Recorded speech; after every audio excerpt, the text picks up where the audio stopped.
Welcome to Gospel Knives YouTube channel. Today I'm going to talk about varmint rifles and varmint hunting, mainly groundhog hunting, which is what I do over here on the farm. You can use any caliber you want for groundhogs. You know, I mean, it's one of those things where, I mean, you can hunt with a 300 Winchester mag if you want. The calibers that I've used and that I use most of the time are the 223, 22-250, 243, 25-06. I have rifles and handguns, Encore, Thompson Center Encore in those calibers, and also the Contender. Today I brought the Remington Model 700 ADL heavy barrel varmint rifle in 308 caliber. The 308 you wouldn't think of as a varmint caliber, but like I said, you can use any caliber you want for varmint hunting. This particular gun, I have some Ultra Max that's remanufactured reload ammo in 110 grain hollow points, which is a 30 caliber varmint bullet. They're very, very effective, and they do very well on groundhogs. So that's what I like to use, you know, as far as the 308. Now on the 22-250 and 223, I used I like the Winchester. I believe they're 45 grain hollow points. 25-06, when I used to reload, I don't have time to reload anymore, but I've used 75 grain hollow points in them. The other, you know, like I said, you can use pretty much anything you want in the, you know, in the varmint rifles, but this particular rifle is pretty accurate.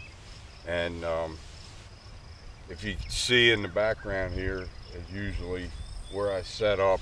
I set up with a bipod and lay out here in the field, and you know, just pretty much just glass and spot, and you pretty much sit.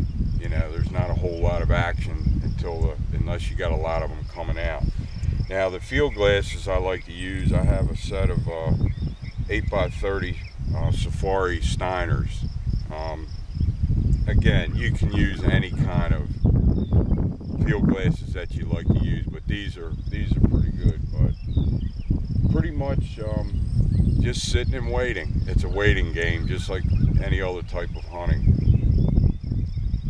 It's important to use, especially when you're in an area like where I hunt over here, because you do have houses. And, you know, it's not like you're out west prairie dog hunting where, you know, it's just vast amounts of land. Your bullet selection is really important. Most varmint bullets are thin jacketed and they explode on impact, so you don't have to run the risk of ricochets. So it's very important, depending on where you're hunting, you know, with the bullet selection, that you don't run the risk of that, of the, you know, the bullets ricocheting and traveling too far. So you know, it'd be nice to have one come out so I could, you know, take a shot, but not too much moving this morning. But pretty much a short video. There's not a whole lot to say. I just wanted to talk a little bit about what I use, and you know, they're pretty effective calibers, and like I said, you can use whatever you want to use as far as varmint hunting goes. If you're hunting fur bearers and you don't want to mess the pelts up, then you want to really be careful what you know, you don't want to use a 308 on coyotes or fox. If you're worried about the hide, you want to go with something in a 22 caliber centerfire, with the 22-250, probably the most common that's used.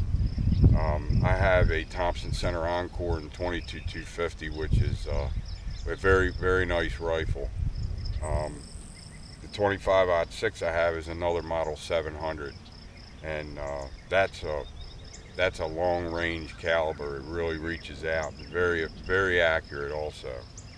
So these are the different ones that I use, and if I get an opportunity at a shot, maybe I'll put the camera back on and maybe we could get some video of me taking a shot at a groundhog. But for now, that's all I have. And luckily today I got a nice summer day, low humidity, low 80s. So I was able to get over here without, you know, it being too overly hot. Because it can get pretty brutal over here when you're out in the open field. So if I get the opportunity, I'll come back on and maybe we can do some video of a shot. So that's all I have for now. See you next time.